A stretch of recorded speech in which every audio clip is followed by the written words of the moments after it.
Nail by Ian Jones and Andy Edwards. Episode 3, Mr. Cooper. It's Wednesday, September the 23rd, 1936. Nail has been charged with taking Mrs. Cooper's budgie to the vet. After a long wait for the bus to get going, the budgie has escaped from its wrought iron cage and is flying around inside of the bus. "Stop the bus!" I shout. Ernie hits the brakes. Everybody grabs the bar on the seat in front of them and braces themselves. The bus comes to a grinding halt outside the Memorial Hall. We haven't even gone 100 yards from the depot. Mr. Cooper has flown onto Mrs. Griffith's hat and is perched there. He looks as if he is part of the hat. "Don't move, Margaret," I say. "What?" she says and turns her head. Mr. Cooper flies off. "Ah, you stupid woman!" I shouldn't have said it really, but I did. And Mr. Cooper is flying around the bus. The women are shouting and blathering. The boys are laughing and the twins are squealing with joy. "Leave it to me," says Merv, trying to take control. "I've done this sort of thing before." The budgie is on Mr. Briggs's shoulder now. He doesn't even notice. Perhaps he's blind after all. "Look at Briggsy," says Merv. "He looks like a pirate." The budgie sneezes and budgie snot lands on Mr. Briggs's shoulder. "Ugh!" screech the twins and the bird flies off again. "Shut the windows," I shout, and fair play, everybody helps. The budgie perches on the rail of the back seat. Merv moves stealthily towards the bird. "Come here, my darling. Hop onto Daddy's hand, sweetheart. You know it makes sense. I'll look after you." He is whispering to the bird. The bird seems as if it's considering Merv's offer. It looks at Merv. His hand is inches away. But then it sneezes again and ruffles its feathers and flies off, down the bus and out through the open skylight. "Oh, no," I say, and put my hands to my head. "The bird has flown," says Howard Deaf, stating the obvious. "Don't worry," says Merv. "When I was in the Navy, I was in a similar sort of situation in Singapore with a cockatoo." "Oh, shut up, Merv," I say. "You're not helping." Merv takes umbrage and folds his arms. What am I going to do, I think to myself. "You're in trouble now, boy," says Kipper. "You'll be in front of the beak in the morning," laughing loudly he is at his own joke. "Nothing succeeds like a budgie," says Caillou. "Oh, you two can shut up as well." The twins are shouting, "Call the flying squad. It's like a murder story, Mr. Ackerman." And they giggle to themselves. The whole bus is making fun of me. "Hey, you've ruffled a few feathers today," says Caillou. Howard starts up again. "Tell the old woman the truth, Nail boy. Tell her the vet couldn't do anything. The bird is dead." "Oh, we'll get our father to make a little coffin," say the twins. "Oh, the bird will never survive out there on its own," says Mrs. James. "Never you mind, Bach. Come over to mine later. We'll have a nice cup of tea and a chat. Di won't be back from the mart till late, and I can send the girl home early from the shop." She tries to comfort me by putting her hand on mine. "That's enough now, thank you, missus." Our Deaf grabs her arm. Quick as a flash she is. "Did you say cup of tea, Mrs. James? Can I call with you later? I'll bring a scone." She pushes Howard away. "You know what you can do with your old scone," she says. "Aye, see you about 5-ish then," says Howard.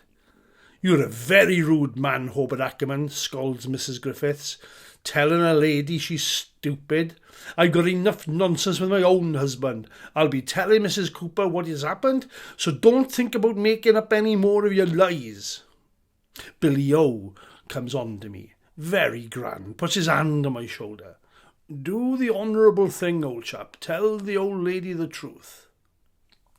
Ernie opens the door. I climb down the steps and off the bus.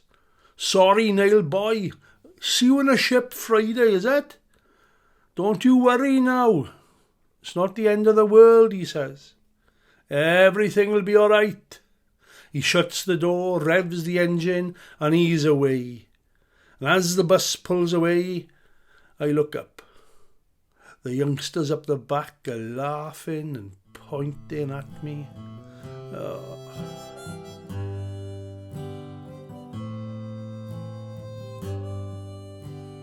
I don't move for a good minute after the bus is gone. The street is empty and quiet. I feel alone and foolish. A 37-year-old man standing opposite the graveyard holding an empty birdcage. A sorry sight if ever there was. I stare at the graveyard opposite. Buried a few good friends in there. At least I won't have to dig a grave for Mr. Cooper. It's going to be a long walk back to her house. You try to do your best. Try to do favours for people. And then... Down the hill I walk. The rain is heavy now. And there's a mist hanging over the woods up on the hill. "All right," says Nobby the Death from the door of his shop. He's drawing hard on a woodbine, watching the rain bouncing off the road. "You all right, boy? In dreamland you are?" "Oh, morning, Nobby," I say. "Sorry, I was miles away." "I know," he says. "Bloody weather, eh?" "All right for ducks, I suppose," I reply. "Don't get too wet now, boy. You know what happened to poor old Blodwen?" Nobby's wife, Blodwen, died of the flu back in 1919, not long after the twins were born. Brought them up on his own, he has. Dotes on them. There's a crack of thunder right above us. "Bloody hell," says Nobby, and rushes back indoors. On I trudge, head down, cage in hand, my fingers tingling on the cold metal handle. I'm starting to get really wet now. I pass Claude. Claude is Mrs. Cooper's gardener. Been with her as long as I can remember. "Good morning, Hobart," he says. Never calls me Neil. "You going to see Mrs. Cooper?" he asks. I nod. Aye. "I may see you there now," he says. "I'm popping to see Portion's priest to see if I can get a poultice for my toe. Then I'll be down to pick the veg for her." I smile and walk on. "Good man, Claude. Good man." It's only a short walk, but it feels like hours. I hate carrying bad news. She been good to me over the years. Looked after me when I was a dut, and after my wife died, she was a rock, to be honest. I stare at the house. Biggest in the village, 3 stories and a basement, whitewashed and pristine. Proud lady, Mrs. Cooper, keeps a clean house. In her 80s now, mind. Mr. Cooper was the love of her life. She'll be devastated. I cross the square. The rain is torrential. Right, let's get this over with, I say to myself. I stand on the red painted doorstep, take a deep breath and knock the door. My heart beats as hard against my chest as the horse head knocker does against the brass plate. I wait silent, soaked through to the bone, the rainwater running down the back of my neck. I knock again. I'm shivering. She never answers. She's as deaf as Howard Deaf. Polite to knock first, though. I push open the letterbox, and my fingers touch the rough baling twine that hangs behind the door. I pull through the key and let myself in. I set down the birdcage on the mat next to the wicker umbrella stand.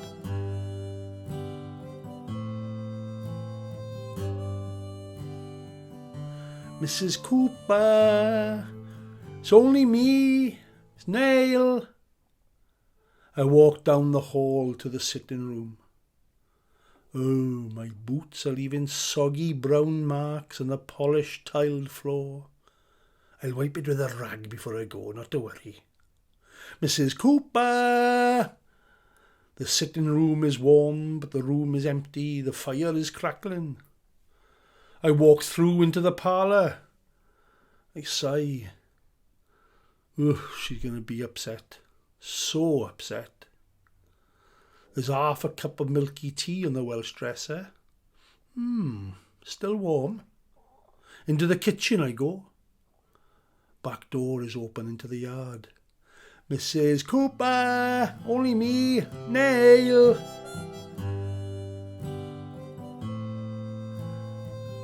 The light shimmers across the wet grey slate steps as I climb up to the vegetable garden, and then I see her, face down in the dirt. She's not moving, grey, cold, dead. In her right hand a few small potatoes, and over her left arm an old canvas army kit bag full of the fruits of her last labours. Oh, Mrs. Cooper, what a way to go.